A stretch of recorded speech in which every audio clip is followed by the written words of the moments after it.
Les créateurs des entreprises qui durent sont les héros des temps modernes. Je m'appelle Clément, je vis et travaille à La Réunion depuis une quinzaine d'années. Avec ce podcast, nous partirons à la rencontre des hommes et des femmes qui font bouger les choses.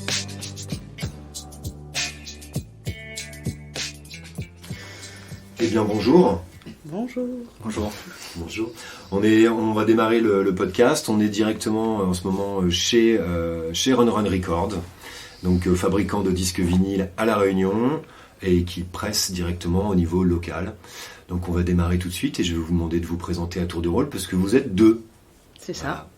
Donc moi je suis Florence et je suis la partie opérationnelle de Run. Moi je suis Antoine, je suis le responsable son, on va dire, de Run Records. D'accord. Vous définissez comment votre entreprise production de disques vinyles à La Réunion. C'est une fabrication semi-industrielle de disques vinyles de l'océan Indien plutôt que de La Réunion, mais basée à La Réunion. D'accord, basé à La Réunion, et le but c'est de diffuser dans tout l'océan Indien. C'est de fabriquer les disques des artistes de l'océan Indien et de l'Afrique du Sud, zone qui ne possédait pas jusqu'à maintenant d'entreprise de pressage, donc qui passait par l'hémisphère nord. D'accord. Avec tout ce que ça peut impliquer. Ouais. En termes de délai et de coût. Ouais.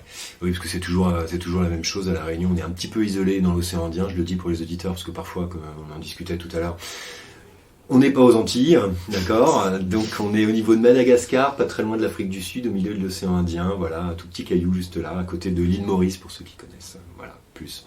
Je vais vous demander de vous présenter par rapport à votre parcours, pour vous expliquer un petit peu exactement d'où vous venez, ce que vous avez fait, comment vous en êtes venu à avoir l'idée et à monter cette fameuse fabrique de disques vinyles. Je vous écoute. Ok.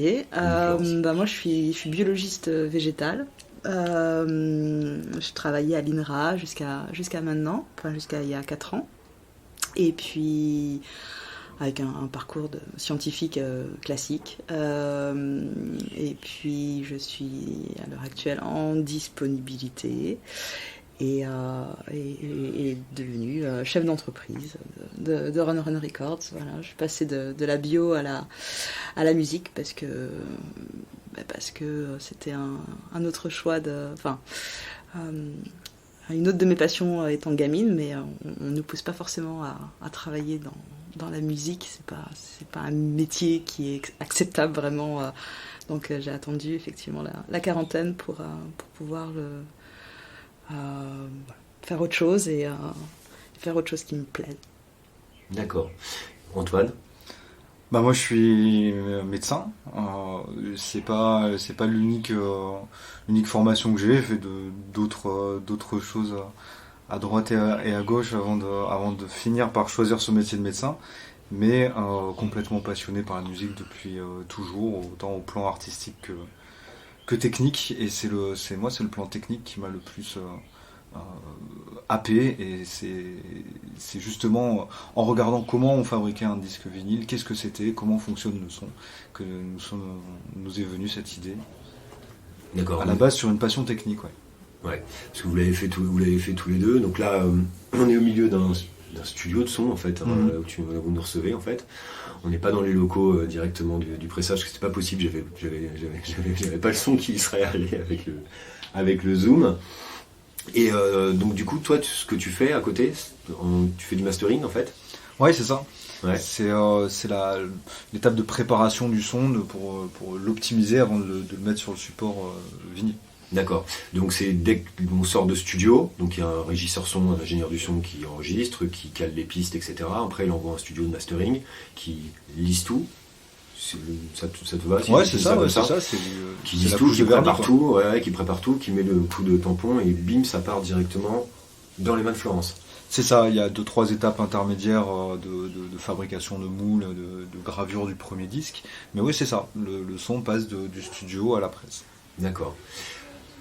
Expliquez-moi un peu mieux comment ça s'est... Vous êtes levé un matin, vous êtes en couple tous les deux avec les enfants, d'ailleurs on les entend dans la piscine. Vous êtes levé un matin comme ça, ou vraiment c'était le but de vouloir te mettre à ton compte, donc je m'adresse peut-être plus à Florence là-dessus, te mettre à ton compte, tu dis je veux me mettre à mon compte, j'en ai marre de ce que je fais, je cherche une idée, ou alors c'est l'idée qui est venue et tu dis bon bah ça y est. Non, l'idée elle est venue d'abord à Antoine, et elle est venue plutôt le soir autour d'une bière que le matin au réveil. D'accord. Et c'était ça en fait. Et avec des amis musiciens qui nous expliquaient qu'en fait ils ne pouvaient pas faire fabriquer leurs albums, en tout cas en vinyle ici, et qui passaient par l'hémisphère nord. Du coup, ah bon, mais comment est-ce qu'on fabrique un vinyle, et si on fabriquait des vinyles à La Réunion, qu'est-ce que ça implique? Donc là, c'est parti pour 6 mois de... Bon, c'était l'idée la moins... Des idées, il y en a beaucoup, en fait, dans cette maison, et c'était probablement l'idée la moins stupide de ces derniers mois. Donc, enfin, souvent Antoine a les idées, puis moi je l'ai mis en application. C'est un peu comme ça. On avait déjà fonctionné comme ça sur un jeu de société, et ça avait vraiment, vraiment super bien marché. On était contents. Enfin, c'était cool comme aventure. Bon, là, c'était une nouvelle aventure, et avec beaucoup plus lourde, qui demandait beaucoup plus de temps et d'organisation. Et du coup, rapidement, tout se met en place en fait. On contacte vite des gens en Europe qui font déjà ça. On voit techniquement comment est-ce qu'on crée une entreprise,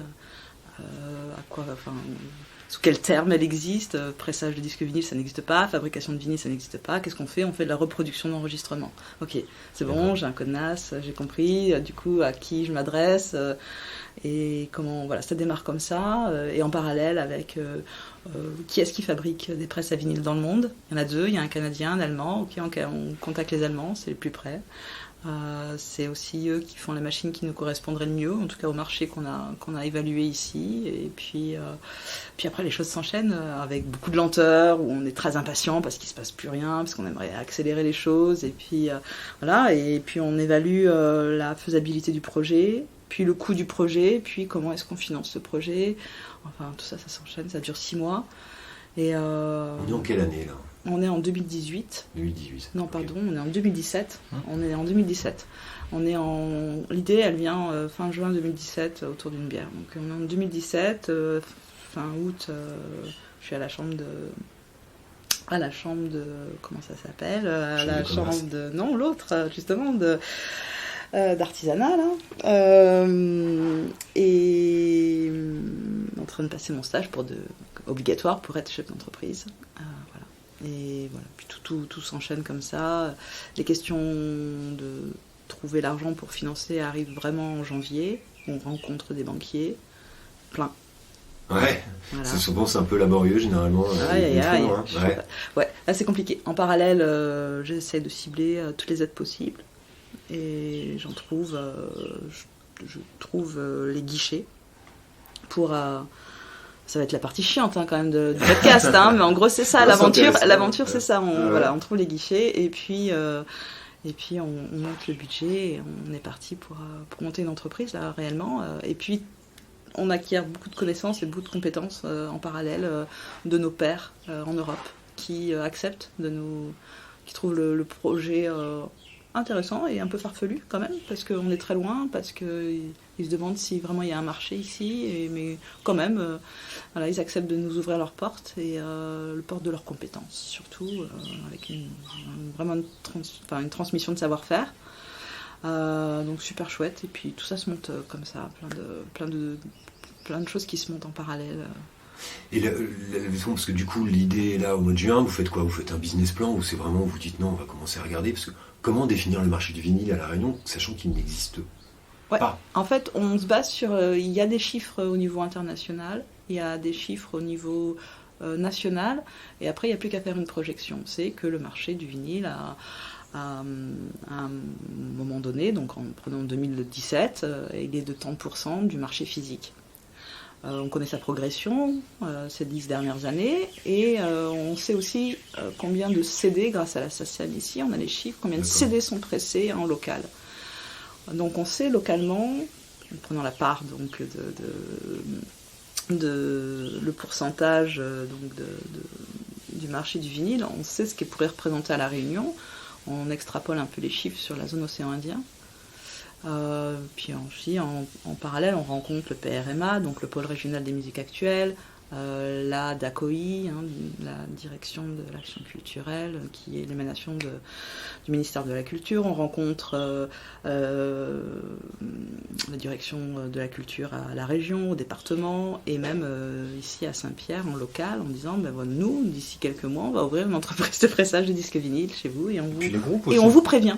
Les groupes, Après, les musiciens, grâce, c'est surtout eux à la base qui nous ont... Toi, tu rencontres beaucoup les musiciens. Motivés. Après, on a tous essayé les groupes de... rock, les groupes punk de la Réunion qui sont trop cool et qui, eux, nous soutiennent depuis le départ. C'est, Qui ça? Des noms. Des noms, vas-y, balance. C'est Kill Kill, c'est Ouais, mais Motra, après c'est sûr que c'est le Cabardog. La scène rock, de toute façon, c'est une scène qui a toujours fait du vinyle. Il y a d'ailleurs, même avant qu'on sorte des entrailles du volcan, là, et il y avait Pamplemousse, Orlandos, Kill Kill, Oldie Soul, enfin le Rocksteady, qui avait déjà sorti plein de disques, donc eux, ils nous ont accueillis avec beaucoup d'enthousiasme. Ouais. Et d'enthousiasme, ils nous ont beaucoup aidé aussi à comprendre comment ça se passait le marché musical ici. Ouais, tu les connaissais à titre personnel? Ouais, non personnel. Ouais, c'est ça. Donc Personnel. c'est en discutant avec cette fameuse bière, on dit attendez, ça peut être super C'est ça. de presser directement sur place. J'ai bien compris pour tout ce qui était marché du disque, tu extrapoles derrière, mais le banquier, lui. Le banquier, il extrapole pas bien lui. Alors la partie banque, concrètement, c'est la partie la plus douloureuse, c'est la partie la plus laborieuse, c'est la partie exécrable du projet. C'est un réseau d'incompétents énorme. Enfin, franchement, c'est compliqué. C'est compliqué. Du coup, on s'adapte, on lâche rien. C'est complètement, c'est aléatoire. C'est un bordel monstrueux. Et je sais pas. Après, je pense qu'on ensuite c'est la roulette russe, en fait, ça passe ou ça passe pas, et tout d'un coup on tombe sur quelqu'un qui comprend une partie des trucs, pas tout, mais du coup qui aime bien et qui va soutenir. Voilà, en gros c'est ça. Donc c'est un petit bonheur la chance. Hein. Il a fallu convaincre, il a fallu raconter une histoire qui plaisait. Ouais. C'est ça, parce que c'est vrai qu'on a essuyé des refus. Alors, les chiffres, ils étaient hyper carrés, mais ça leur parlait pas, en fait. Non, mais le vinyle, c'est un truc qui se faisait dans les années 70. Non, mais regardez les chiffres. Mais ils lisent pas, en fait, ce qu'on leur donne, mais c'est pas grave. Non, c'est n'importe quoi. Hein. Ouais. C'est la partie compliquée. Mais après, le truc qui les a convaincus, c'est on est éligible à une subvention européenne, bien carrée, qui est connue sous le nom de FEDER. Et si je rentrais dans cette catégorie, donc si je bénéficiais d'une subvention FEDER, qui était assez conséquente, alors là, ils pouvaient nous suivre pour abonder par un crédit. Du coup... avec des oui, des non, toutes les semaines, hein, ça changeait. Mais un moment s'est passé, moi j'ai monté le dossier. J'ai monté le dossier dans mon coin, je l'ai déposé et ça a matché, ça a fonctionné.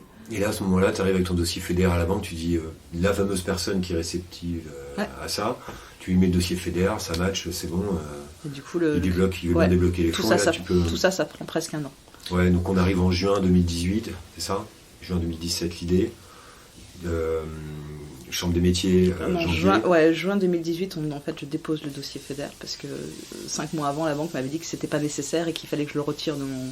Non, sérieusement, si tu veux rentrer dans les détails, c'est ça. Ouais. Et en fait, au mois de juin, après avoir attendu 5 mois de commission qui n'est jamais venue, enfin bon, ils finissent par me dire non, on vous finance que si vous avez le FEDER. Je dis, non, voilà, il m'a fallu une semaine pour monter le projet et le déposer à la région, et eux, ils ont répondu.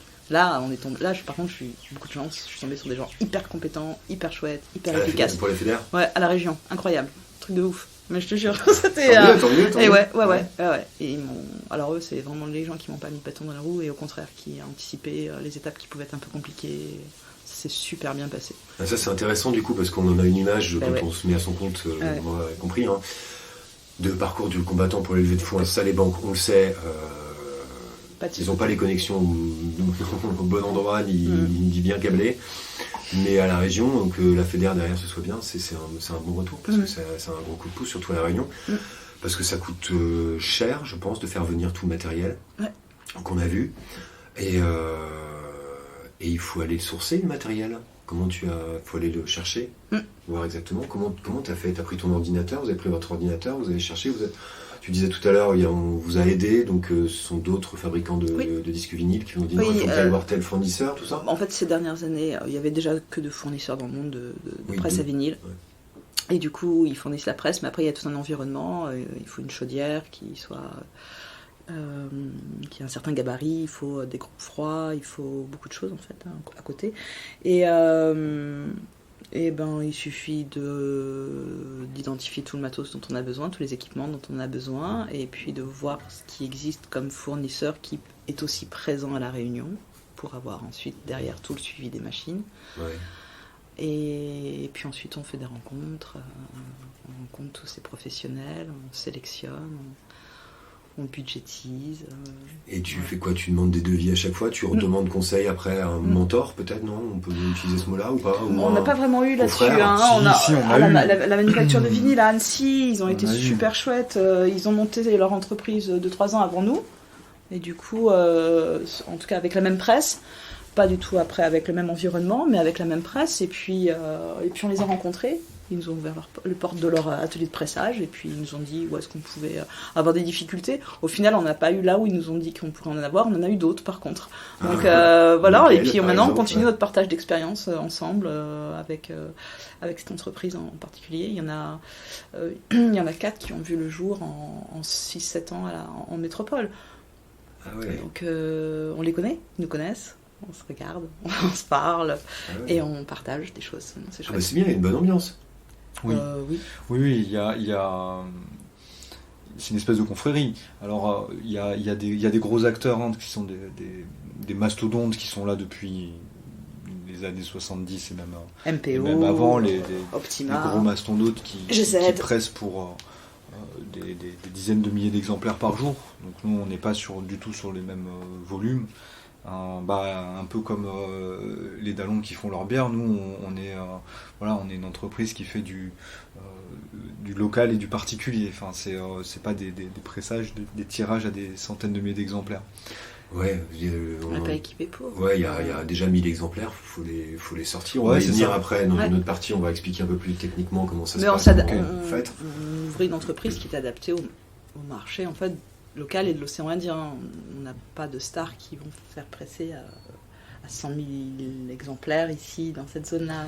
Et du coup, sur le réseau là, de fabricants, oui, on se connaît, on s'échange, on sait à peu près ce que font les uns et les autres, parce que tous, techniquement, on adore ça, et puis on est tourné autour vers un style de musique, de partage de musique qui nous est commun. Donc c'est ça qui réunit cette espèce de confrérie. Il n'y a rien d'officiel.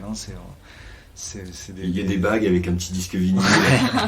J'en fais partie.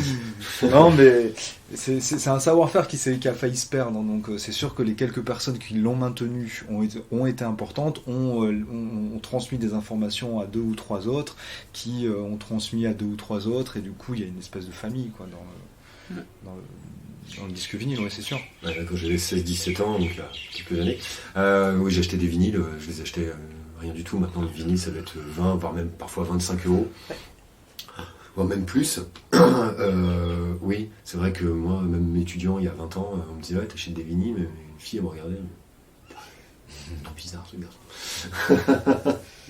Voilà, quoi. Mais bon, donc du coup, les fonds se débloquent, faites comment? Vous allez les chercher, les machines? Vous les faites livrer? Oui. On coordonne tout s'est bien passé? Magnifiquement. Non, franchement, c'est vrai. Tu parlais d'un aléa tout à l'heure où il y avait eu quelques problématiques. Non, tout est arrivé bien, nickel. Vous avez fait tout venir par bateau. Ouais. Super, tout ensemble, tout a été coordonné ensemble en fait. À partir du moment où l'argent était là, en fait, on a fait en sorte qu'il y avait un délai assez important parce que chaque machine était faite sur mesure. Enfin, au moment où c'était construite quand on les achetait, donc il y avait 12 semaines de délai de fabrication, et à partir de là on fait tout venir, la matière première, tout le petit outillage, les grosses machines, et donc il y avait 6 ou 7 fournisseurs différents de au moins 4 pays, et on coordonne tout ça, et ça part du Havre. Et un mois plus tard, ça arrive ici. Il y a un énorme camion grue qui vient sortir notre énorme chaudière à 3 tonnes. Enfin, c'était surréaliste, totalement surréaliste. On s'est retrouvés dans un local avec des boîtes et des machines absolument énormes et un travail de préparation avant avec une entreprise qui, elle, avait commencé à travailler sur le réseau d'eau, sur le réseau d'électricité qu'il fallait mettre en place jusqu'à ce que les machines arrivent et ensuite le raccord de tout ça. Donc il y a tout un travail technique d'installation qui dure un mois et c'est pas très long. D'accord, donc là on est en 2018, juillet, août, non encore on est après même. en juillet-août 2018, tout à fait. D'accord, ouais. Et du coup, en fait, Non, parce que 2019. Non, on est en 2019. Ah, On est oui. en 2019, c'est ça, parce que je me disais, 2019. ça va être vraiment court s'il y a Non, 12 non, mois, non. 12 semaines, ça fait 3 mois de fabrication. C'est ça, non. On est en 2019, oui. D'accord. Donc en 2019, vous avez le local que j'ai vu, qui est un grand entrepôt. Hein. C'est vrai qu'il faut loger toutes ces machines-là, il faut loger tout ça. Vous faites tout le raccordement d'eau parce qu'il faut refroidir et ça on va arriver à la partie, j'ai l'impression que ça fait plaisir, c'est toute la partie technique. Et là t'as tes petits joujoux qui arrivent quoi, en gros. C'est ça. Et là il y a une entreprise locale, tu disais une entreprise, quelqu'un, parce que techniquement c'est toi qui l'as fait, c'est Antoine. Comment vous avez fait pour monter, pour On travaille avec le fournisseur qui est en D'accord. Allemagne en Ouais, fait. c'est ça, on Il a faut imaginé quelqu'un. l'implantation Non, pas du tout. et on a eu besoin d'une entreprise qui nous a des tuyauteurs en fait, des mecs gens qui qui font nous des ont raccords de fait filatrice. l'installation. Mais Alors après, c'était le plus reste- que des tuyauteurs, ils nous ont aussi aidé dans la conception du bazar, même si on avait déjà des idées qui étaient correctes et ils nous ont facilité la tâche sur des détails techniques, mais Mais tout, ils ont été très actifs. tous ces fournisseurs, ces fabricants de machines et ces fournisseurs de machines, enfin c'est des fabricants de machines, ils comprenaient bien quelle était notre problématique, donc ils ont des bureaux d'études, enfin, et du coup ils nous aidaient pour agencer l'atelier de manière à ce que on ait des coûts énergétiques le plus bas possible, enfin voilà, une grande efficacité de notre système thermique. Enfin, non, ça s'est bien, Et nous, en même ça s'est temps, très bien passé. on continuait de discuter avec les collègues européens pour justement savoir un peu quelles avaient été leurs problématiques pour nous pas avoir les mêmes soucis, parce que c'est pas quelque chose qu'on installe tous les jours, donc c'est vrai que chaque expérience était bonne à prendre, et puis justement le fait que ça se soit bien passé avec eux, qui nous ont donné un peu toutes leurs problématiques, et ça fait qu'on a pu installer assez rapidement et efficace, puisque ça a fonctionné tout de suite. Et ça fonctionne toujours. Et ça fonctionne toujours ouais, bien, on a n'a une pas très de belle gros installation, problèmes. très efficace. Du coup, pas de problème, pas de très gros problème en fait. D'accord, donc là, c'est livré, c'est arrivé, vous mettez en place, vous apprenez comment faire, parce que moi, bon, là, tu m'as montré tout à l'heure, mais je suis pas sûr que demain, tu me prends en stage, parce que tu l'as dit, hein. Je vais pas te rater quelques trucs au début. Comment vous y mettez tous les deux, parce que toi, tu continues à travailler à côté, toi, tu es en disponibilité, Florence. Ça y est, t'as ton matos qui est livré, vous avez votre matos qui est livré. Et là, je fais une Le session. matin, vous vous levez ou le soir, vous arrivez. Allez, on presse notre premier vinyle. Racontez-moi Oui, c'est ça. Eh Comment ben, ça s'est passé? On fait une session Skype avec notre fournisseur de presse et puis il me forme en quelques heures sur. Par quelques Skype. jours. Ouais. Ok. Non, normalement il envoie 2 techniciens à chaque fois avec une presse, mais là il y avait eu un couac dans les dates, ça correspondait pas, c'était compliqué, c'était loin, enfin bon. On n'avait plus de sous, Il n'y avait plus de sous, enfin il y avait tout ça. Et Ah oui, du parce coup, que le technicien, il faut que vous le payiez, quoi. évidemment. Il En est tout bien cas, ouais, voilà, de le faire Ouais, Bon, dans venir. Skype. on a fait ça avec Skype, c'était bien. on a fait ça avec la chaudière parce que c'était obligatoire d'avoir le technicien qui vienne avec la chaudière au moment de sa mise en service et puis qui m'a formé pendant une semaine sur donc j'ai une habilitation à faire fonctionner ma chaudière à 10 bars mais Avec le bleu de travail et tout. mais pour la presse ben non, normalement, effectivement, ça se fait. Il y a quelqu'un qui vient de former sur place, mais là on n'a pas le temps. Ils nous En ont fait, fait on peut confiance. Ils pas. nous On peut ont fait pas, confiance. et ils nous ont fait confiance. Puis ils voyaient bien l'installation via Skype, ils trouvaient que notre installation était vachement bien. Et puis ils ont été par la suite impressionnés par notre démarrage en fait. C'est des Français qui avaient fait la presse ou Des Allemands. Des Allemands. Donc Ouais, ils c'est ont Ubik. fait ça En Allemagne, en allemand et en anglais en fait. Super, j'ai fait 9 ans d'allemand, je crois que c'est toujours. Ouais, mais toujours pas pareil. c'est quelque chose qu'on peut leur reconnaître aux Allemands. allemand, c'est qu'il parle parfaitement anglais. Ouais. Et du coup... C'est pour ça que je parlais pas allemand, parce que quand je suis arrivé à Berlin, j'ai commencé à parler allemand, le mec m'a regardé, il m'a répondu en anglais. Parfait, je Ouais, et tout ça pour ça. c'est ça. Puis du coup, il y avait des petits clins d'œil. New Bild, ça se trouve à Alsdorf, qui est ça touche Aaren, qui est une ville dans laquelle j'ai vécu pendant 5 ans en Allemagne. Et du coup, on était un petit peu... Ça nous a tout de suite rapprochés malgré la distance à l'autre bout de la terre. J'ai habité dans la même ville que ces gens pendant 5 ans. Je savais pas du tout qu'ils étaient là, ni à l'époque qu'ils pressaient des vinyles. Qui fabriquaient des presses à vinyle. Ouais, ils D'ailleurs, ils n'existaient pas. Quand je existaient faisais pas mon encore, doctorat en Allemagne, ils n'existaient pas. Voilà. Donc ça nous a tout de suite rapprochés. Ouais, bah oui. Elle parle un tout petit peu, l'une des nanas qui travaille chez eux parle un petit peu français, puis moi je parle un petit peu allemand, du coup on s'amuse bien dans 3 langues. Ouais, sérieux. Donc tu apprends sur Skype là, où vous apprenez tous les deux, parce que je pense que vous êtes formés tous les deux aussi ensemble, là-dessus. ouais, Voilà.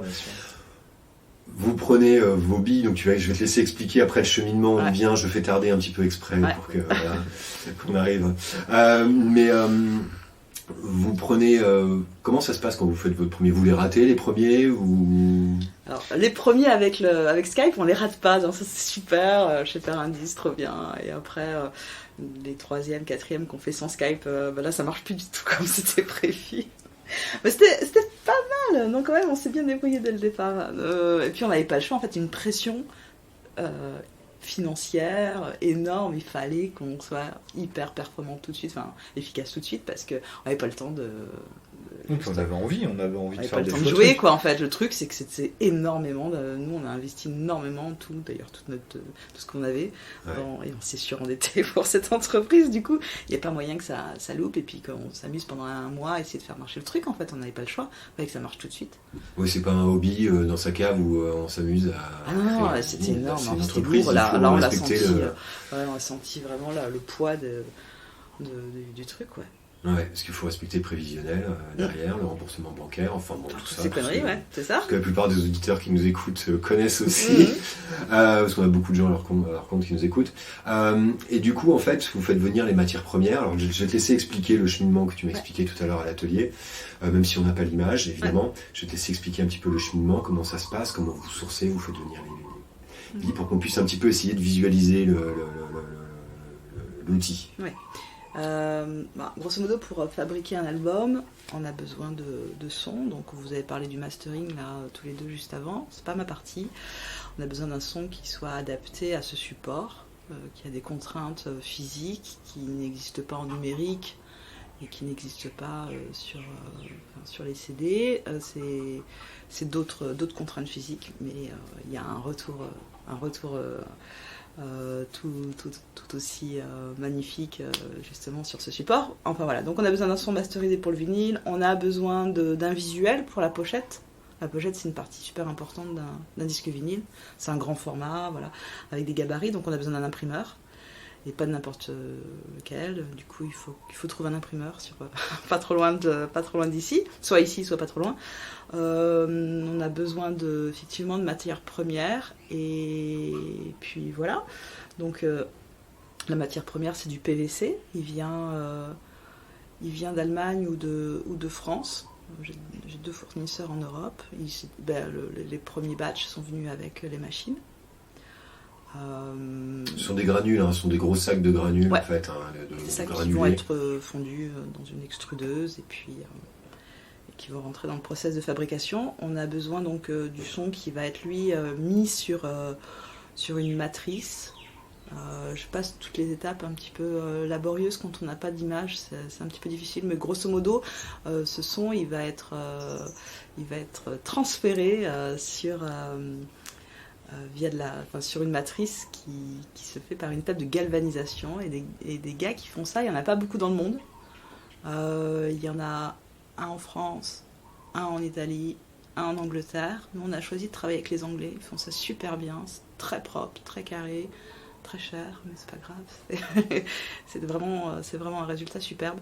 Du coup, eux nous envoient les matrices qui vont nous permettre ensuite de presser, de faire de la reproduction de ce son à plein d'exemplaires, sur du PVC, du coup, par la fonte du plastique, chauffage, préchauffage, chauffage, refroidissement des moules, et bam, on sort des jolis scuds. qu'ensuite on met en pochette, sous pochette, et qu'on conditionne, soit pour un marché local, soit pour le marché sud-africain, soit pour l'Europe, parce qu'on a aussi des commandes qui viennent d'Europe, bizarrement. Oui. Qui n'est pas notre marché instinctivement, c'est pas du tout notre marché, mais en fait on a une demande qui émane de France et d'Europe, à laquelle on peut répondre des fois. Et le mastering, du coup, alors ça, Antoine, toi, t'aimes bien cette partie-là, c'est ça? Ouais. Ça ressemble à des gros disques, ce que tu montrais, ça ressemble à des gros disques métal, c'est ça? C'est ce qu'on met dans la presse, c'est ce que tu mets ça? Ouais, les matrices, ouais. C'est des matrices là-dessus. Donc tu chauffes, tu mets les granules à l'intérieur, ça part, ça chauffe, t'envoies ça dans un gros moule, comme un gros four, un petit peu en quelque sorte. Sur une presse semi-automatique qui est préprogrammée. Injecte, ça chauffe avec tout ton système de chaudière, donc tu as vu, etc. Ouais, qui chauffe l'eau. Ça chauffe, ça balance de la pression, de la vapeur à 10 bars, à 180 degrés. Le disque, il est pressé à 150 tonnes, donc on a un groupe hydraulique qui va réguler ça, et puis ensuite c'est refroidi pareil par arrivée d'eau à 10 bars, une eau froide, à 23 degrés, bref. Et tout ça prend quelques secondes, donc c'est assez rapide, c'est géré par la presse automatique. Ça prend combien de temps un pressage d'un vinyle du début jusqu'à la fin? 30 secondes à peu près. Non, 1 minute.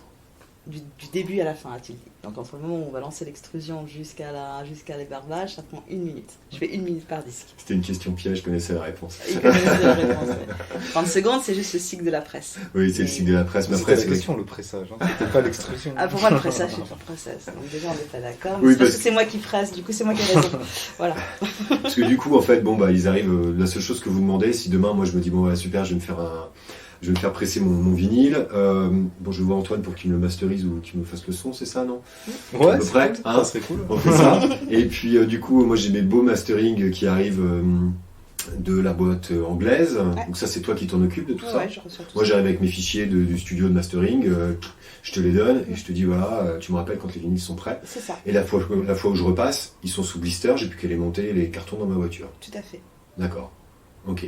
Et tous les tarifs, tout est sur le site. D'ailleurs, votre site, je le redis à l'antenne, mais je le trouve vraiment hyper bien fait. Sans faute café. Voilà. C'est franchement, il est, Merci. il est vraiment très agréable. En plus, on a toutes les informations qu'il faut. On a les informations de tarifs aussi, parce qu'évidemment, c'est pas gratuit. Ouais. Les tarifs me paraissent pas exorbitants du tout. On a pris des tarifs, on s'est aligné sur les tarifs qu'il y a en Europe, grosso modo. D'accord, alors qu'on est dans l'océan Indien. Oui. Ok. Mais on ne se D'accord. paye pas. Ça nous permet de ramener les tarifs. On ne se paye pas sur l'activité, donc on n'a pas de salaire à sortir en fait. Et ça nous permet de permettre en fait aux artistes d'ici et de l'océan Indien d'avoir des tarifs qui soient acceptables. Cool. Ouais, parce que du coup, c'est ce que tu disais, une ordre d'idée, mais les tarifs sont sur le site, donc les gens pourront aller regarder.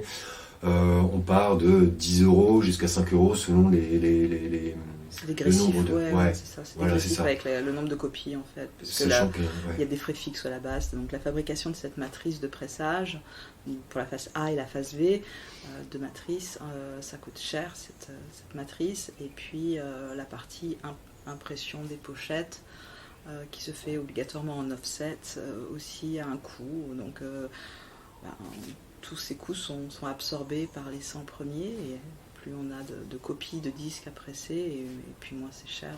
c'est minimum 100 les exemplaires. En dessous, tu fais pas? Non, enfin, je pourrais en presser que 50, mais ça coûterait toujours le prix de 100 en fait. Ouais. Avec 100, il n'y a aucune marge en fait sur les 100. On D'accord. les fait parce qu'il y a plein de groupes qui demandent, mais on ne marche pas du tout sur 100 scud. Ouais. Ils font quoi? Ils font presser quoi? Il y en a pour 10 € à peu près vinyle, ils revendent 20 €, ils ont des droits. 15 ans, ouais, c'est des droits. 15, ils ont des droits. On parle de 33 tours, mais le marché du 45 tours, il est... Alors moi qui en ai beaucoup, mais je trouve que c'est quasiment inexistant dans le marché du vinyle. Est-ce que je dis des bêtises ou pas? Ah, ça a été un support très très très répandu. Si, le 45 tours, enfin le 7 pouces, ça a été un support extrêmement important. Ouais. Mais maintenant, Il y en a beaucoup. Maintenant, il y en a moins parce que on on fait plus effectivement sur des 12 pouces, mais les deux formats ont eu beaucoup de succès. Ouais, mais on en voit moins maintenant, on met moins de son dessus. Hein. On met quoi? On met 7 c'est un single, c'est un single, et du coup, 2 morceaux. En gros.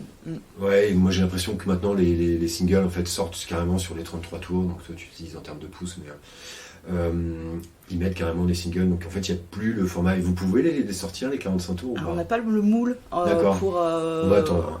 Ouais. Un jour on investira dans un moule, ça coûte 10 000 balles, donc dès qu'on D'accord. arrive à générer un petit peu d'argent, on investira là. On a un moule pour presser du 12 pouces, ce que tu appelles toi le 33 tours, hein, mais le 12 pouces, donc le grand format en 140 grammes ou en 180 grammes, donc on a déjà 2 moules, ce qui est pas mal. Et, Vous faites du 140 grammes et du 180 grammes. Yes. Le 180 grammes qui est plus épais, qu'on Ouais. voit maintenant, qu'on voit aussi par exemple à la FNAC ou autre, qui est plus épais, que nous on appelait à l'époque le pressage américain. Je sais pas si c'est vrai ou pas, mais... Absolument. D'accord, c'est ça, c'est vrai, je dis pas de bêtises. C'est comme ça que c'était appelé. Ah d'accord, ouais. Et du coup, qu'est-ce qui marche le plus? Les gens ils montent quoi? Du 140 grammes, 180 grammes? Les gens s'en foutent, ils connaissent pas forcément bien. D'accord. Il y en a qui sont... Ouais, on sent qu'il y en a qui savent. Ils disent, je veux du 180 ou je m'en fous, du 140, du C'est plus 140. lourd, ils sont meilleurs. En fait, il y a vraiment deux types de c'est- clients. Il y a ceux qui sont vraiment amoureux du vinyle, qui connaissent, qui veulent des choses bien particulières, qui savent ce qu'ils veulent. Et là, ils vont facilement se tourner vers le 180 grammes parce que, historiquement, c'est ce pressage-là. Et puis, parce que ça fait un objet qui est réputé être plus durable avec un meilleur son. Enfin, C'est discutable. Hein. ouais, voilà, c'est ça, c'est discutable et c'est un débat sans fin. Mais la plupart des gens sont pas particulièrement amoureux du vinyle, aiment l'objet, savent que c'est un support super et se tournent plus naturellement vers le moins cher aussi, qui est le 140 grammes. Quoi. Mais moi, perso, je préfère... Sachant que nous, on n'incite ni l'un ni l'autre, les deux ont leur avantage inconvénient. Mais je préfère presser du 180. D'accord, Ça pourquoi? J'aime bien l'objet en Elle a le 180, sourire- il elle a est le lourd. sourire Je sais pas, c'est un objet plus lourd, il est fat et j'aime bien manipuler cet objet à 180 grammes. C'est pas le même. L'autre, j'ai bien envie de faire du frisbee avec, mais je te jure, mais J'ai déjà fait sur bon, je vais le dire parce que moi, c'est avec un vinyle de Moby. Ah, mais... On m'avait offert. Allez, Moby, dégage. Alors bref, j'ai appris après, il a sorti sa biographie, en plus qu'en fait il était super rock'n'roll, il était génial, mais à l'époque où Moby, j'en pouvais plus quoi. Et on m'a offert le vinyle de Moby pour s'en faire plaisir et tout, je crois que je l'ai balancé. Comme la cassette de Manu Chao, c'est pareil par la fenêtre. Mais Ouais. oui. Allez, Moby Manu, si vous nous écoutez. Nous, on vous écoute. C'est clair. Donc ouais, tu disais, tu préfères presser du 180 grammes. Moi, j'aime bien. Qu'est-ce que tu aimes pas dans le pressage? Est-ce qu'il y a quelque chose dans lequel qui te gêne un peu plus? C'est quoi? C'est la tâche d'organisation, administrative, je sais pas. Quand il fait trop chaud. Quand il fait trop chaud, ouais. Du coup, je me lève à 4h en ce moment pour presser. Tu veux qu'Antoine mette la clim ou pas? Ah, putain. Arrêtez avec votre clim. Private Ouais, joke, non, mais... mais on est privé de clim là. Non, alors j'ai pas de clim dans l'atelier et du coup, j'aime pas quand il fait trop chaud. Après, qu'est-ce que j'aime pas dans le pressage? J'aime pas quand ça. Janvier, février. Là. Alors le presseur, le PVC, c'est une matière qui est un peu indomptable et des fois, la matière peut te faire des surprises. Tu sais pas pourquoi, donc c'est très agaçant. Et ça, c'est tous les mecs qui travaillent dans le plastique le savent. PVC, ça peut être très relou. Du coup, en fonction de la température, de l'humidité, le truc va pas réagir de la même manière. Et des fois, toi, t'es en pleine forme, t'es parti pour faire un super beau pressage, et là, tu sais pas ce qui se passe. Et le truc, il t'embête un peu. On travaille aussi de la couleur, et la couleur, elle va pas réagir de la même manière que le PVC noir. Voilà. Ça peut être les parties un peu chiantes. Après, c'est juste qu'on doit trouver les bons paramètres de temps d'extrusion, de temps de chauffe, de préchauffe, de refroidissement. Et puis hop, c'est reparti, tout roule. Mais des fois, il faut s'adapter à ce plastique qui réagit pas toujours de la bonne manière. Après, ce qui est cool, ce qui est génial, c'est de jouer avec les couleurs. Ça, c'est ce que je préfère dans le pressage. C'est quand un client me demande de la couleur et et pas forcément une couleur unie. Tu as vu à l'atelier, on peut faire des marbrés, on peut faire des splatters, il y a des trucs magnifiques à faire. Et moi j'aime bien, là on a reçu encore des nouvelles couleurs que j'ai pas encore eu le temps de travailler ni de jouer avec, et j'ai hâte de pouvoir m'y mettre dès que j'ai un peu de temps. C'est trop beau. J'ai une fascination pour cela, oui c'est vrai, mais alors pour les transparents. Ah ouais. Parfois je les achète juste, j'avais acheté des éditions des Cramps juste parce que je les trouvais. Après ils en sortent un peu mieux, ils mettent color vinyle dessus, etc. Bon c'est un peu plus. Mais il y a des pressages parfois qui sont. Juste pour l'objet, ouais. Donc, ça vient un vrai pressage offset sur une vraie pochette qui est vraiment quelque chose. Parfois des pochettes, je les trouve un petit peu légères. Et comment tu fais avec le taux d'hydrométrie? Parce qu'à La Réunion, il fait chaud et humide. Et là, on va attaquer, nous, ici, ce qu'on appelle l'été austral. Ouais. Il fait 90% de taux d'humidité. On s'est adapté avec... on a une étuve de séchage. Enfin, ça, c'est surtout pour la partie papier. Parce que le macaron, donc le macaron ou label en anglais, c'est la partie... C'est le petit rond, la petite étiquette ronde qui se trouve au centre du disque. Donc ce macaron, il faut qu'il soit complètement sec. Et parce qu'il va être pressé en même temps que le disque. Avec le disque, il n'est pas collé, il est pressé, ce macaron. Donc d'où l'impression offset, l'impression numérique ne scie pas. Il est chauffé directement, il fait partie du disque, quoi. C'est ça qui colle, quoi. Exactement. Et donc s'il y a de l'humidité, il fait n'importe quoi, il réagit mal. Et voilà. Donc on s'est adapté. On a des températures d'extrusion pour notre plastique qui sont adaptées à l'hygrométrie. À La Réunion, on a une étuve de séchage pour notre papier, on a une toute petite étuvette, je ne sais pas si ça se dit, mais en tout cas on a une mini étuve juste à côté de nous pour maintenir toujours ce papier avec 0% d'humidité quasiment. C'est ça, 0%, on arrive à 0%. Ouais, enfin le plus bas possible. Le plus bas possible, en tout cas un niveau qui fait qu'on n'a pas de mauvaises surprises. Alors on en a eu plein de mauvaises surprises au départ, hein. Vraiment, vraiment galère absolue. Et puis en interrogeant les copains en Europe, on dit galère absolue. On a compris que simplement, eux, quand ils avaient besoin de sécher 2 heures leur papier, nous on avait besoin de 48 heures de séchage. Ah oui, d'accord. Ouais. Ok, donc 48 heures juste pour le petit papier. Pour les macarons, donc on les enfile tous sur une petite broche et ils sèchent dans notre grosse étuve. Mais ça, 48 heures, parce qu'avant qu'on ait une étuve, on faisait ça dans le four de la cuisine. Ouais, en chaleur tournante. Jusqu'à ce qu'on ait une étuve pro. C'est des que j'adore. Non mais et du coup, j'ai reçu une facture d'électricité il y a peu de temps pour ma maison qui était juste incroyable. J'étais mais oui, mais c'est mon four qui fonctionnait en permanence alors qu'il faisait très chaud dans cette maison parce qu'on est à Terre Sainte. Eh bien, j'avais le four qui tournait pendant 48 heures à 130 degrés à peu près pour sécher les macarons des disques, c'est terrible. Maintenant j'ai une vraie étuve. Sympa, maman, il fait chaud dans le salon. Laisse tranquille de gâteau. Voilà. Non, c'était rigolo.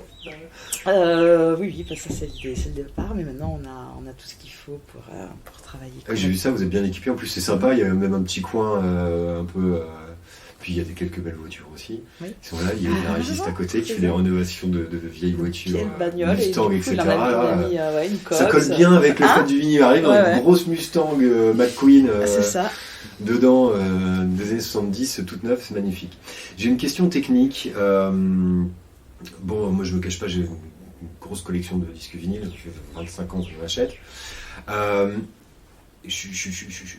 Est-ce que tu pourrais nous presser du Lock Groove sur... Est-ce que tu sais ce que c'est ou pas? Non. Alors... Si, je sais. Ah bon, je sais. Moi j'ai connu via les bandes dessinées de JC Menu. Je sais pas si tu vois qui c'est. Oui, mais je fais pas le rapport avec le Lock Groove. En fait, il est fan de tout ce qui est musique noise, etc. Donc moi j'aimerais bien avoir un vinyle de Pamplemousse par exemple, parce que ça collerait parfaitement sur Pamplemousse. Où en fait on ne grave que à la fin, donc c'est sur le mastering qu'ils font ça. Ils ne gravent que à la fin le dernier. Donc il ne faut pas avoir de machine automatique.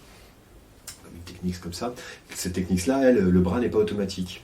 Donc il va pas revenir. Donc à la fin, pour éviter que le diamant s'abîme sur le fameux petit papier qu'il faut sécher pendant 48 heures, il creusait un dernier sillon, et ce sillon-là, en fait, les groupes de noise l'utilisaient pour faire juste une boucle et faire un son. Ah, oui. Et on avait ce son-là à l'intérieur, comme ça, qui tournait. Je ne sais pas si je l'explique correctement. Oui, j'ai bien compris. Mais donc du coup, je sais ce que c'est, mais je ne connaissais pas le terme. C'est les Beatles avec Sgt Pepper qui font ça la première fois. Avec, Ça, je savais pas. Tiens, Ouais, tu m'apprends un c'est truc. sur ce disque-là la première oui, fois peut-être que JC ça... Menu le dit là d'ailleurs dans sa bande dessinée, Ouais. parce qu'il était fan des Beatles. Ouais. Si tu les as pas, je te les prêterai, mais je vais les revoir parce qu'elles sont plus éditées, c'est l'association et l'éditeur de l'association a disparu. Voilà. Ok, bah c'est vrai. Ah bon, je crois, non, j'ai des bêtises. Ben, il me semblait, non, j'ai cru entendre il n'y a pas si longtemps que ça qu'il y a un truc qui sortait chez eux. Mais... Ah bon, d'accord, bah, c'est moi qui dis n'importe quoi alors. Euh, Ou alors ils rééditent pas les bandes dessinées de JC Menu, peut-être, ou alors ouais, je peux mais recevoir un mail, l'association, un mail de l'attaché de Ah presse bon ou de la personne de l'association. Si on a les bandes dessinées de JC Menu, oui, on Ah existe bon. toujours. Attends, ouais, je sais pas, mais on va voir ça. Et, Mais oui, pour répondre à ta question, oui, ça se fait, mais ça se fait effectivement au mastering, ça se fait en gravure avant même de faire les matrices sur les premiers disques, quoi, qui sont, enfin, le premier disque, là, ce qu'on appelle la laque, qui est le disque original qui lui est gravé. Et là, oui, on fait ce qu'on veut, sillon sans fin ou même petit sillon bruit. de l'intérieur vers l'extérieur du disque aussi, ça se fait. Plutôt que Ah ouais. de faire dans l'autre sens. Ouais. Ah ça j'ai jamais vu ça. Double sillon avec 2 morceaux qui sont incrustés l'un dans l'autre. Ouais, s'il y a plein de trucs à faire qui sont drôles. Ah J'ai une bonne nouvelle pour toi, ils sont toujours vivants. Ah ouais, c'est L'association est toujours des vivante. bêtises, des bêtises parce que peut-être que j'achète plus leur bande dessinée. Donc Mm-mm. voilà, s'ils veulent nous envoyer un service de presse, on parlera d'eux sur notre chaîne. Et donc du coup, ces bandes dessinées de JC Menu qui est fan de vinyle, il en explique beaucoup et il est fan, il appelle sa bande dessinée Love Groove. Alors, je sais pas si je le prononce correctement. Mais et du coup, je me dis, est-ce qu'on pourrait c'est un appel à Pamplemousse, les gars, si vous voulez, allez-y, faites des Love Groove sur vos vinyles, que je puisse en acheter un enfin. Ouais, Et avoir ça à l'intérieur pour que ça agace tout le monde, parce que le Love Groove est particulièrement agaçant pour une grosse majorité de gens. Ouais, c'est vrai que ça continue tourne à tourner en boucle, hein. Si ouais, t'as pas de bras automatique, voilà. toutes les 1,8 secondes sur un 33, ça répète la même chose. Donc effectivement, ça dure pas plus de 4-5 tours en général pour les oreilles. Ouais. Normal. On est donc là ça tourne. Tu presses, tu as connu un petit peu quelques petites galères, notamment avec l'humidité sur le papier. Vous arrivez à passer outre, à éviter le four chaleur tournante ou pyrolyse, je sais pas, pour trouver toute l'installation. On a pensé à la pyrolyse, on l'a pas fait, mais on y a pensé. Vous êtes contacté, vous démarchez, les groupes de musique viennent vous voir, toquer, salut, toc toc, on a du vinyle. C'est des labels qui vous envoient des clients. C'est ouais, c'est un peu tout ça, effectivement. À La Réunion, il y a pas mal de groupes indépendants, même sans label, tu vois, qui viennent directement toquer à la porte. Et studios, il y a des gros studios d'enregistrement aussi, avec qui on essaie de travailler, on essaie de communiquer le plus possible à tout le monde, en fait, pour que ça puisse se faire. Il n'y a pas tellement de restrictions à ce niveau-là, hein. Tout le monde peut venir toquer à la porte et nous on essaie de s'adapter à chacun des projets parce que c'est sûr que c'est pas pareil un premier album de quelqu'un qui n'a jamais fait enfin qui n'a jamais publié de son ou alors la réédition d'un album il y a déjà 20 ans qu'on sait qu'il fonctionne. On va pas avoir les mêmes interlocuteurs, donc on essaie nous de s'adapter à toutes ces personnes-là. Vous avez eu peur au début quand tout a fonctionné et puis vous avez dit est-ce qu'on va avoir des clients quoi? Bon, ouais. Ça donne pas l'impression quand je vous écoute. On a Si, on a. Non, Non, puis on a toujours peur. Non, on a encore peur. C'est fragile comme secteur, hein, c'est très fragile. Hein. Et du coup, alors c'est principalement de l'océan Indien qui vient. Expliquez-moi un peu ça. Ou alors, il y a carrément peut-être, je sais pas, des Parisiens qui vous demandent de presser du vinyle. Trois albums parisiens notre actif, monsieur. D'accord.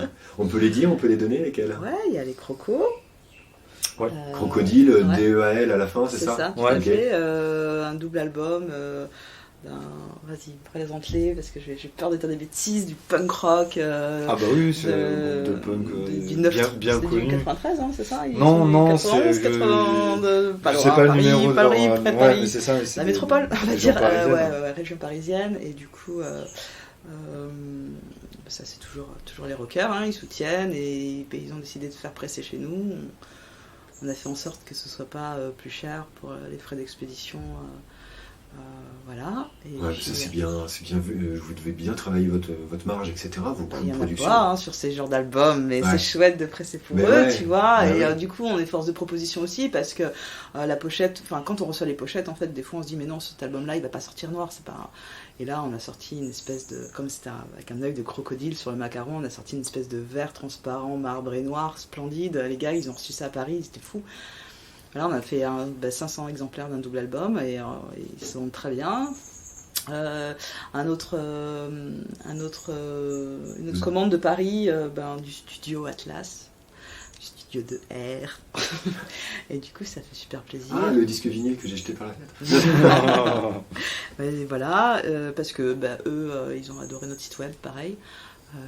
En fait, c'est des ingé-sons, hein, donc d'un ingé-son qui parle à des ingé-sons sur le site web, c'est un peu ça. Quoi, ils ont testé sur 3 ou 4 machines différentes pour regarder les fréquences. C'est ce genre de gars qui font ça, non, ou pas? Mais ouais, je pense, j'en sais rien, mais en tout cas, ils ont vraiment apprécié les disques qu'on a renvoyés, et puis ils ont dit on repassera par vous après pour le prochain, donc c'est chouette. C'est quand même. C'est franchement, improbable, c'est improbable. Chapeau, parce que là, quand même, en plus, on est à Saint-Pierre, donc. Ouais, mais on a des bons fournisseurs, on ouais. fait des bons produits, et du coup, ça s'est bien passé, on a fait des petites quantités rapidement, et ils s'attendaient pas à ça, quoi.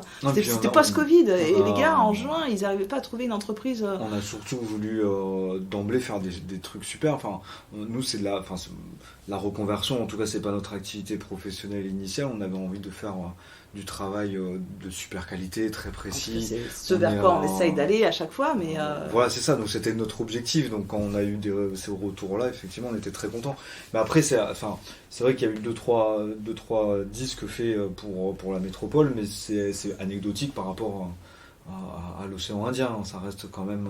Oui, mais ça fait plaisir. Ça fait plaisir, c'est sûr. C'est la reconnaissance et tout, mais c'est vrai que c'est non, mais c'est pas notre marché au départ, évidemment. Non, mais c'est un appel aussi, hein. Si vous avez un studio de son, par exemple, je pense à One to Pass It, avec un copain, avec Laurent, avec qui je discutais hier, qui finissait le mixage d'un groupe. Ouais, Frustration, si je veux pas dire de bêtises, je crois que c'était ça, ou je sais plus. Ouais, alors on fait des bons disques ici. Mastering, les gars, si vous nous entendez, envoyez-nous, je vous mettrai en contact, ou vous tapez directement dans nos records, et puis vous les appelez. Et puis d'autres projets, c'est des labels qui sont en Europe, mais qui souhaitent faire presser chez nous, parce qu'une partie du stock, c'est de la musique... ils ont des artistes sur leur label mauricien ou réunionnais, et du coup, une partie du stock va rester ici, et ça vaut la peine de tout faire presser ici, et puis j'en renvoie une partie en métropole, et comme ça, c'est cool. Et donc, du coup, l'affiliation, parce que moi je l'ai eu, je vous ai connu via Vinyl Run, je maillé entre Run Records et Vinyl Run, ça m'est déjà arrivé. Et donc, du coup, Titote me disait que oui, lui, il diffusait aussi derrière, on venait lui déposer les vinyles, et j'en étais à venir, il me dit, mais oui, non, mais il y a une usine là-bas qui fait ça, etc. Et je lui donnais ton numéro. Et en fait, les gars viennent, donc ils te commandent les vinyles, ils viennent à Saint-Pierre, là, hop, ils mettent ça dans leur voiture, ils descendent, ils vont voir Titote sur le front de mer, ils déposent leur vinyle directement, c'est comme ça? C'est comme ça. C'est génial. Court, ouais. Ça, c'est circuit court, ouais. Ouais, c'est génial. Ou alors, ils les déposent aussi, parce qu'il y a, bien sûr, il y a Titote, mais il y a d'autres points de vente, et donc ils vont ils vont dispatcher leur vinyle dans les points de vente à La Réunion, et ils sont contents. Ouais, ils mettent un stand quand il y a le Cabardoc, au Aussi, Cabardoc, ou à la sortie pour vendre, etc. Avec ça, tout ça. Je pense qu'il y avait le label Mauditang aussi qui, lui, doit pas mal vous demander du pressage, non? Ou pas? Ou c'est directement les groupes? Non, si, ça peut passer par le label Mauditang, bien sûr. Je sais pas comment ils s'organisent. Il faudrait que j'aille les voir, un de ces quatre. Alors, je sais pas si c'est le thème du podcast, mais un de ces quatre, je vais finir par aller les voir sur le label. Tant pis, si c'est pas une entreprise, mais bon. C'est une asso. Oui, voilà, c'est ça. Mais bon, j'ai déjà fait une association d'aide sociale et ça faut très bien fonctionner. Ouais, mais c'est de l'aide sociale aussi, Mauditang. Franchement, ils nous font tellement du bien que ça nous aide bien, quoi. Ouais, il faudrait qu'ils puissent reprendre, là, on en parlait, parce que là, ça devient, à part travailler et des trucs sympas à faire des podcasts, mais sinon, à part ça, plus travailler, etc. Est-ce que vous avez eu des nuits blanches? Des choses vraiment, ou peut-être au début vers le financement, ces périodes-là, ou pas? Ah, mais grave. Ah ouais? Là, tout de suite, maintenant, j'ai même un orgelé, donc régulièrement, les trucs ressortent. Oui, la pauvre, la fièvre, du moins, elle était malade. Mais demain, je suis en vacances, donc je crois que mon corps lâche, là. C'est juste fini ma ma dernière commande cet après-midi. Après, là, on y retourne, on finit la dernière commande. Super album, j'ai pas le droit de dire parce qu'il sort pas encore, mais c'est chouette. Tu l'annonceras, ce sera annoncé sur votre site ou pas Bon, nous, on relaye, c'est pas Ouais. nous qui faisons la com des albums, Non, on laisse bah ça non. aux artistes, mais on relaye à chaque fois, on est super fiers. Ouais. Bah oui, Et c'est ça souvent, en il y, fait. a un check-check. Je Voilà. sais plus sur votre site si vous les avez mis les Pas encore, on sorties, va ouais. s'en occuper pendant nos vacances où on va beaucoup travailler. Tout ce qu'on fait pas d'habitude en Alors, com. t'as vacances, ils vont travailler pendant Ah les ouais, vacances, bah ouais. oui, c'est ça. C'est ça, On va ouais. s'occuper de toute cette partie com qu'on a tendance un tout petit peu à mettre de côté parce que c'est pas ce qu'il y a de primordial. Mais on va se faire plaisir justement parce que ça fait. Ouais, c'est beau, c'est chouette, on est content. Ça nous permet de faire un petit peu un bilan de tout ce qu'on a pressé, tout ce qui s'est passé, de plus être trop dans le speed, s'arrêter un petit peu autour de ces albums. C'est l'aboutissement de tout votre projet en fait, c'est de sortir du vinyle déjà blistré, Ouais, etc. C'est ça. c'est trop bien Voilà. ça, c'est trop Ah, cool. effectivement. Ouais. Ah bah oui, voilà, c'est Ouais. ça, c'est beau partir d'une bière le soir pour arriver à ce que vous ayez vos produits sortis derrière après Non, en blistrés fait, de bonne on qualité n'arrive toujours pas à se rendre compte, je crois. Moi, je en crois que 180 grammes. C'est pas mal, t'as plus qu'à produire de la musique et puis t'as tes circuits encore plus courts. hein, Encore ouais. plus court, ouais, non, Ouais. je suis pas producteur du tout. Ouais, c'est vraiment le côté technique qui m'intéresse le plus. C'est un vrai métier, une partie que peu de gens font, qui est pas très très connue, qui est pas Le dans la mastering. lumière. Ouais, les campagnes Ouais, mastering, ouais. c'est ça, et puis de fabrication de disques, et c'est ce côté-là, quoi, artisanal, moi, qui m'intéresse beaucoup. Et tu le factures le mastering ou pour l'instant ou c'est juste Oui, bien sûr, Ah bah, ouais, on est d'accord. obligé, enfin, ça serait pas respectueux déjà de la part des collègues ingé son mastering qui vivent que de ça, on va dire, de pas le facturer. Mais oui, quand on l'intègre dans le prix, quand les groupes passent par nous pour le mastering, on l'intègre dans le coût du pressage. D'accord, ça je savais pas, ça arrive à la fin, j'ai mal préparé ma question. Mais oui, d'accord, ok, donc tu fais tout le mastering et après derrière tu donnes à la chef d'atelier. Mais après, Ouais, non, c'est ça. mais c'est pas. On n'est pas obligé de le faire, hein. Ils sont pas obligés de passer par Antoine Ah pour le oui, mastering, hein. directement, ouais. Oui, c'est Non, ça. et puis, Mais du quand coup, c'est fait par nous, c'est intégré, ouais, effectivement. De toute façon, on va arriver à la fin du podcast. J'ai juste quelques petites questions encore à voir. C'est quoi votre vision dans 3 ans? que les concerts aient repris, qu'il y ait beaucoup de musique, de nouveaux albums, et qu'on les presse au taquet, et que les gars ils disent mais ce qui sort de la Réunion, enfin les gars dans le reste du monde, ce qui sort de la Réunion c'est top, et voilà, qu'il y ait encore plus d'échanges artistiques, voilà, ça ce serait dans 3 ans, ça, c'est ça. C'est une réelle reconnaissance, enfin une autre voilà, de reconnaissance de ce qui se passe, de ce qu'on fabrique ici. Il y a encore des mecs à La Réunion qui disent « Ah mais on fabrique des vinyles à La Réunion !» Mais ouais, carrément. Du coup, quand ça se sera partout, et ça commence à se savoir, ça part... Ouais, on va sortir, on va diffuser le podcast. Ouais, et là, c'est bon, tout le monde nous connaîtra. Ouais, on va diffuser surtout. Ouais. Oui, j'espère qu'on aura. Ouais, normalement, ouais. Non, mais il y a des oui, projets, je crois, qui n'auraient pas vraiment vu le jour si on n'avait pas fabriqué le truc ici en local, en fait, ou alors peut-être dans 2 ans. Enfin, du coup, c'est facile. On nous appelle, ou on vient nous voir, on est hyper, on est là, quoi. Du coup, c'est simple. C'est simple. Et en plus, maintenant, on a une plateforme de pré-vente pour payer le pressage. Et ça permet aux artistes qui n'ont pas la trésor à la base, et ben, ils prévendent leur disque à leur fan club, à leurs potes, à leur famille. Et dès qu'on arrive au montant du pressage, ben, nous, on lance le pressage. Ça, c'est sur notre site. Et ça, c'est sur le site. Donc, du coup, eux, à partir du moment où ils ont le montant, c'est une sorte de forme de cagnotte litchi. Oui, mais directement lié à l'usine de pressage. Directement lié à l'usine Voilà. de pressage. Et tout le reste, ils récupèrent en plus des scuds qui vont les vendre ailleurs.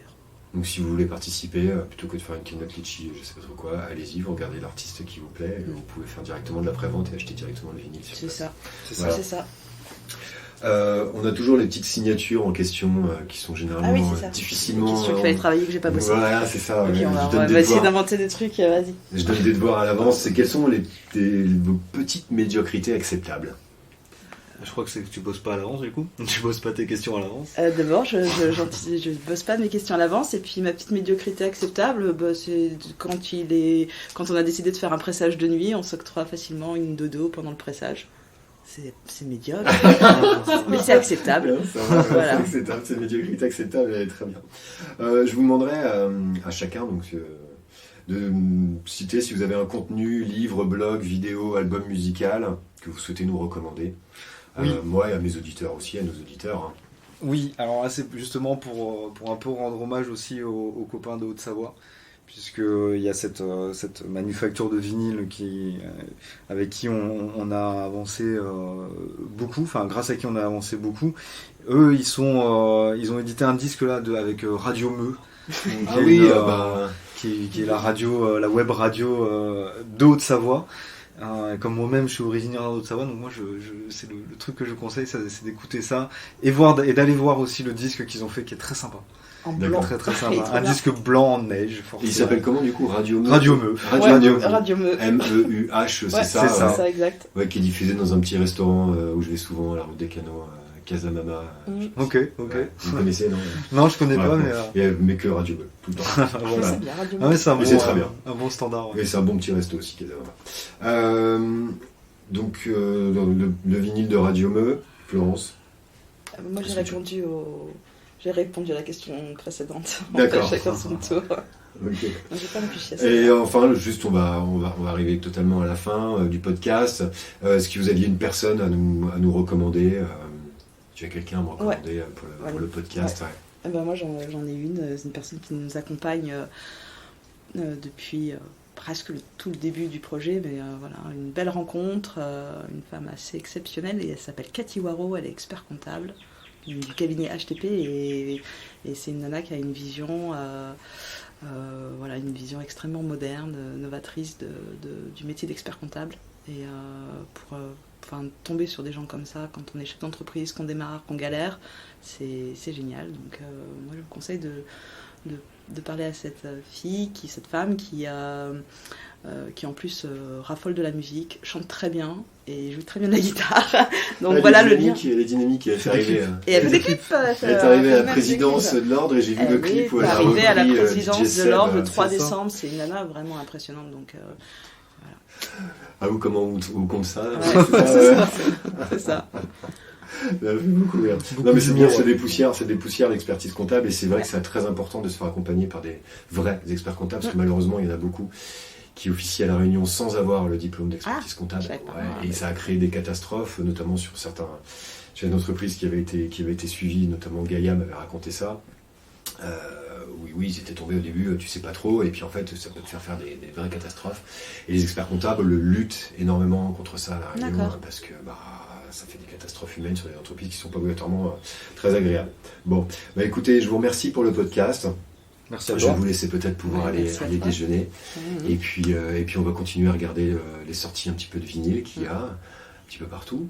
Et puis c'était très instructif. Je vous souhaite une bonne après-midi. Merci. Allez. Bon après-midi à toi. Au revoir. Au revoir. C'est la fin de ce podcast réalisé à l'île de la Réunion. Merci de l'avoir écouté. Pensez à vous abonner. Pour me contacter, smallisbeautiful.reunion@gmail.com. À bientôt.